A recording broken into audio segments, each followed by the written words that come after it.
Chapter 3. Homecoming Queen. Race was the first to emerge from the painting. He shivered briefly as the cold air wrapped itself about him. Then, first making sure that no one was standing right behind him, he took a step back to make room for his sister and her husband. Quinagoff wasted no time. She was by his side in a moment, her eyes watching Anida suspiciously. "Are they coming?" Anida asked. Before Race had a chance to reply, Jenny and the king suddenly appeared. They had linked hands before leaving the painting.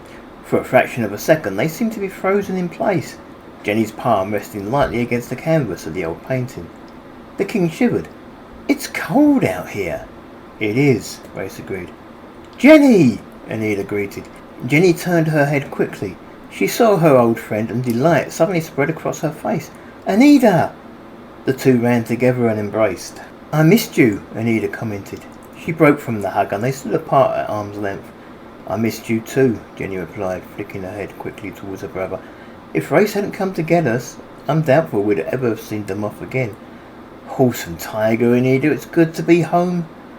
She began to look at her surroundings, continuing, "Though, to be honest, this doesn't look a lot like my old home." Anida nodded. "We had this little thing called a war and had to evacuate the castle, the city, and all the villages. We moved into the old ruined castle in the hope that the elves didn't know enough about the area to realise the place existed." "I find that unlikely," Jenny said. "Yet the place does seem to be very well hidden. I can see no sign of your encampment. Did you come far to meet us?" "Magic," Anida told her. "The encampment is no more than 20 feet behind me. Just step between those two weird-looking trees, and you're there." Jenny glanced at Anida, then at the two trees, and finally she turned to face Race. "Those two trees?" Race nodded. He couldn't help smiling. Jenny turned her attention back to the trees in question. "They don't seem to be magical." "They do from the other side," Race explained. He took a step closer to his sister without even realising he had done so. Quinagoff kept pace, though she seemed to have adopted a more relaxed attitude about the whole thing. "Really," Jenny commented, eyeing Quinagoff worriedly. "It's amazing what that Mangloss thinks up. Sometimes I wonder how it's done." "Another spell to learn," King Oti commented with a laugh in his voice. While Jenny had been having a quick reunion with her old friend Anida, King Oti had stayed close to the trees and had barely taken a step from the painting.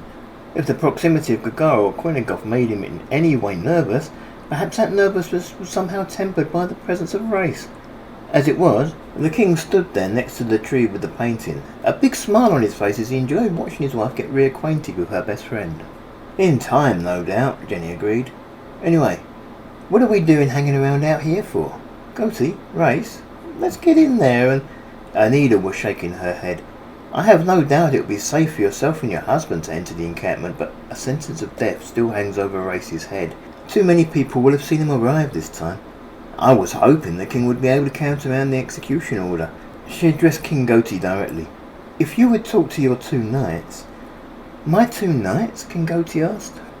"Suffolks and Seducan," Race whispered. "Oh, yes," Goti replied. "I remember those two. Neither of them are really knight material, but they come from one of the right families. Trust my father to get rid of them on some fool's errand." "Well," Anida commented, "if you could talk to them, convince them to stand down, then Race might be able to enter the encampment with the rest of us." "As long as I accept that I am king," Goti responded, taking a step forward, "then there shouldn't be too much trouble. Point me in the right direction." Anida pointed towards the two gnarly trees. "That's the entrance to the encampment.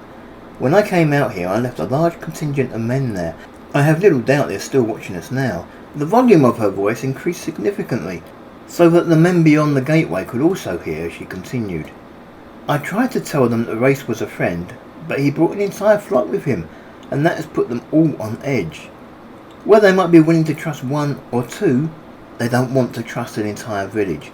Anida turned to face Race. "It didn't help that your flock was so large in the sky. I'd be very surprised if word hadn't gotten all around the encampment by now." The king nodded and smiled. "My first real act as king, then." He approached the two gnarly-looking trees.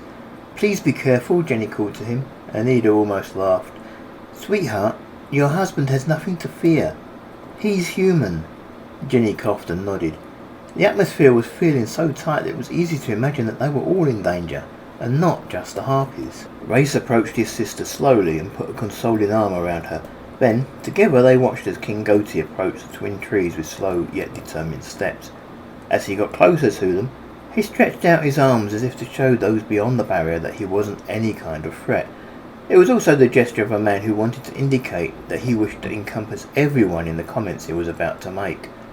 The king vanished between the two trees, and for several minutes there was silence. Any sounds from inside the encampment were shielded, so that even with his superior hearing, all Race could hear were the sounds of his sister breathing, and the harpies of his village hard at work felling trees and trying to prepare cooking fires. "He's taken the death of his father well," Anita commented. "He knows he has to be strong for the sake of the men," Jenny replied. "I think deep down he's crying." "I think deep down we're all crying." Race nodded. His mother and father might not have been put on display for the whole world to watch their execution, but they were just as dead. He sighed loudly before he even realised he had done so. Then he patted his sister gently on the arm and walked back to the painting in order to return it to the hammerstone. After what had seemed like a small eternity, although it was probably no more than 10 minutes, the king re-emerged from between the two trees. He didn't venture very far into the forest, instead beckoning his wife and Race to join him. "You should stay here, my chief," Quinnigoff commented. "I will go." "No," Race replied. "Jenny is my sister. Besides, you don't even speak the language." "Nevertheless," Quinnigoff commented, "I would feel better if you were holed up in a hut somewhere, out of sight and safe from danger, my chief." "You mean like the old chief?" Race replied. "I didn't take your village so I could live that sort of life. I plan to enter the encampment at the side of my sister and my friend." Race then began to walk forward, answering the summons. Gagara and Quinnigoff kept pace with Race, Quinnigoff talking as they walked. "I don't like this. I don't like this at all, my chief. It's dangerous, and it's my job to protect you." Race glanced round at Quinnigoff to indicate that he had heard the warning, but he didn't reply. "I've explained the situation," the king assured them as soon as everyone he had beckoned had joined him. "There won't be any trouble." "They accept who Race is?" Jenny asked, indicating her brother with her hand, concern in her voice. "What of Gagara and, Quinnigoff?" Race volunteered. "I'd prefer it if they stayed out here," the king commented, eyeing the two harpies suspiciously. "But they should be all right. Come, we should go and announce our return to your brother Greyforth." "Greyforth isn't here," Anita said. Then, perhaps wanting to test the water for herself, she stepped through the magical curtain first.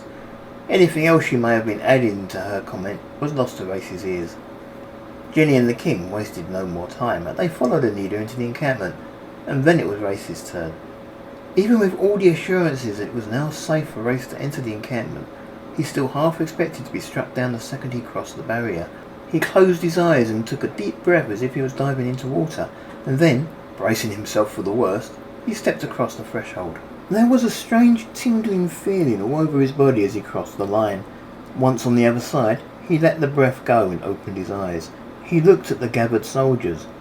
He didn't like the way that some of those carrying bows still seemed to be holding on to their arrows, but at least none of them had their bows ready to fire. "Are you all right?" Jenny asked, concerned. She turned and looked at him. "Nervous," Race admitted. "I couldn't be sure they had truly accepted me." "You're a harpy," King Goatee commented. 10 years ago this wouldn't even have been an issue. You would have been cut down where you stood." "I wasn't even born 10 years ago," Race said. "My point is," the king said, "by accepting you we have come a long way in those 10 years. But you can't change the attitude of an entire people overnight." Gagara and Quinnigoff stepped through the barrier just behind Race. Gagara was an old hand at this by now. She had known what to expect and he acted even calmer than Race had done. Quinnigoff, on the other hand, seemed totally unprepared for what lay beyond the barrier. She lowered her spear to a threatening angle towards the nearest of the watching human soldiers, and slowly, the scope of the army that stood before her seemed to sink in. There was no way even the best huntress could defend her male against so many. "Stay calm," Race insisted. He reached out and grabbed the shaft of her spear, almost whipping it out of her hands. "Sorry, my chief," Quinnigoff replied. "I guess I really wasn't prepared for all this." She tried to force herself to calm down. "I'd be happy if we'd selected a second bodyguard for you." "Even 2 wouldn't be enough," Gagara commented. "Not here. Not against so many. So be glad that we are apparently among friends." Race glanced round at Gagara and then at Quinnigoff. He looked back at Gagara. "Please, my angel, remember that while the humans can understand every word you say, they are only getting half the conversation. Please choose your words carefully." "I'll be careful, handsome," Gagara replied with a coy smile. She then turned her attention to the nearby gathered soldiers and offered them the same friendly smile. Race closed his eyes and gritted his teeth for a moment. He half expected Gagara to say something to the soldiers along the lines of, "We come in peace," but she made no such announcement. "I remember this place well," Jenny commented, waving at the ruined castle. "Father brought Tyr and me here for an outing once. He wouldn't let us enter the main building though, said it was going to collapse at any moment. It's hard to believe people are living there again." "You and your husband should find a room and get settled in as soon as you can," Anita suggested. Then, deftly switching subject, she added, "As I said, Duke Greyforth isn't here at the moment. He's on some campaign with my father, and I'll admit that I'm more than a little worried that we haven't heard anything from either of them since they left the encampment." "What about Duke Gnespa?" Jenny asked. "My grandfather told me that his son was headed here to join forces with Greyforth." Anita nodded. "He's here with his family and about 2,000 of his soldiers and knights. It's not a very large army, but it's better than nothing, I suppose." "You sound uncertain," Race commented. "I'll admit I don't like the man," Anita voiced. She looked about nervously. "He didn't bring any civilians with him except his own family. He didn't even give his soldiers leave to bring their families. I've seen him walk about the encampment as if the peasants were beneath his notice. He seems to have a perpetual grimace on his face when he walks among the lower classes. The man might be a great fighter and a marvellous tactician, but I don't think he's fit to rule. He certainly doesn't consider the welfare of his own people to be of worth." "That sounds like my uncle," Jenny agreed. "You should talk to Mangloss instead," Anita suggested, "if he can spare you the time of all the work he has on his plate." "We should talk to this Duke Gnespa," the king voiced. "If Duke Greyforth isn't here, then Manipul is next in line." "I would prefer to talk to Mangloss," Jenny commented. "I know my uncle too well. His feelings about harpies are almost as bad as Greyforth's. While my grandfather understood our reasons for hiding Race's true lineage from him, Manipul never forgave us. He's hardly likely to treat Race with the respect that is due him." The king nodded. "We'll talk to Mangloss then." "Maybe Mangloss will be able to tell you where Greyforth and my father went," Anita suggested. "Are you not coming with us?" King Goatee asked. "I can't," Anita replied. "I can't leave my post, at least not until my father sends someone to replace me." "I'll be back later," Jenny assured her friend. "Maybe we can catch up on old times." "And you can tell me all about married life," Anita replied with a grin. The king waited for Jenny to finish talking to her old friend, and then he began to head away from the eastern pillars of the encampment.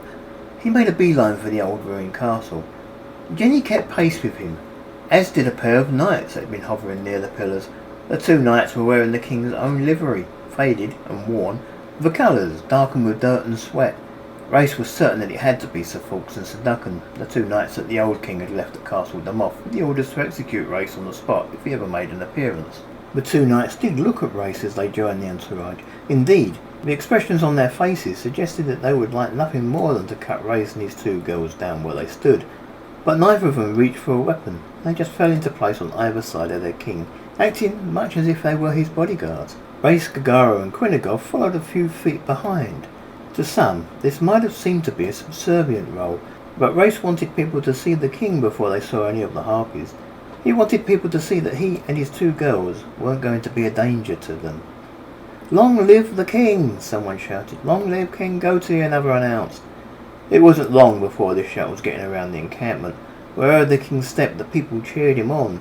The arrival of the king seemed to have brought with him a great and much-needed boost of morale among the people of the encampment. Slowly, the cheers seemed to evolve. "All hail King Goatee, tamer of harpies!" someone shouted. This new cry was taken up by many of those they passed. Race looked worriedly at Gagara. Somehow he doubted she would like being referred to as tame. Gagara didn't seem to care, though. If anything, she seemed to enjoy being the focus of so much attention. He glanced quickly at Quinagov and felt a small measure of relief that she, at least, wouldn't understand a word. The ruined castle looked much the same as it had when Race and Gagara had last been there. The large glowing totem still dominated the centre of the courtyard, which otherwise seemed to be empty, except for the occasional visitor to the well. Race couldn't help noticing that the window doors of the room in which he and Gagara had spent the night when they had last been here were swung open. The only thing he could think of was that they must have left one of the doors slightly open, and the wind had caught it. Once they were gathered in the castle, Race took wing and flew over to Mangloss's room. Quinagoff followed him, while Gagara stayed with the king and Race's sister back near the totem. "Now what, my chief?" Quinagoff asked. Race looked round at Quinagoff, surprised to see her there. "Now I find the opening to Mangloss's room." "Mangloss, my chief," Quinagoff replied. "Is she safe?" "She's a friend," Race assured her. He wasn't sure he liked the idea of Quinagoff following him everywhere. "You can return to the others and watch over Gagara, if you wish." "I'll stay here," Quinagoff voiced. Race nodded and sighed. "Fine." Without the slight blue glow to guide him, Race might have missed the hidden hole in the wall altogether. As it was, the glow was very faint and only lit the edges of the hole. Race reached out with his hands, checking the illusory wall before he felt certain enough to rest the rest of his body. The room that Mangloss had taken to be his own looked pretty much the same as Race had remembered it from the last visit. The place was a bit of a mess, but then Mangloss's hut back at the castle de Moffat had the same kind of feel about it. Mangloss himself was nowhere in sight. Race emerged from behind the illusory curtain, almost bumping into Quinagoff, who was in the process of following Race into the room. Race gave Quinagoff a dirty look, and the young huntress backed up quickly and stood to the side to give her ward room.